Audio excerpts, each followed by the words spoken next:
မင်္ဂလာပါရှင် Diary by Sunday ကနေပြန်လဲကြိုဆိုလိုက်ပါနဲ့ဒီနေ့မှာတော့ကျမတို့ရဲ့ Diary လေးကနေမနေ့ပြန်31ရက်နေ့အတက်တကယ်ကိုအားကောင်းတဲ့ 3D tracking တွေကိုမျှဝေပေးသွားမှာပါ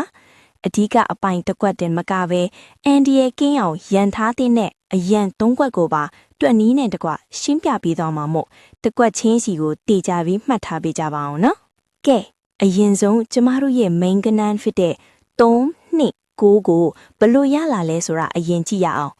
အခုလရဲ့နောက်ဆုံးနေ့ဖြစ်တဲ့30ရက်နေ့ရဲ့အင်အားနဲ့ရှေ့အပတ်ကထွက်ခဲ့တဲ့ထိတ်စီးကနန်းတွေကိုညှိလိုက်တဲ့အခါ3ထိတ်စီးကိုရလာပါတယ်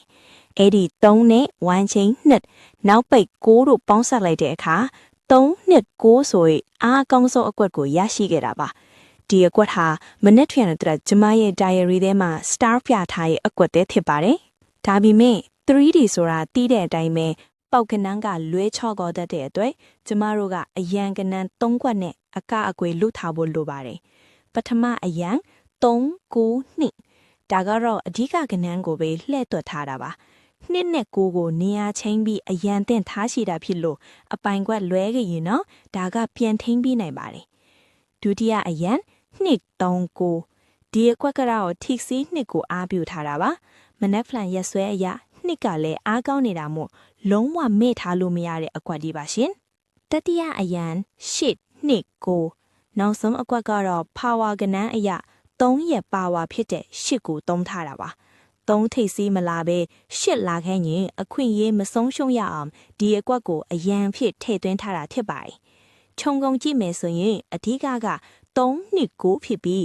3 9 2 2 3 9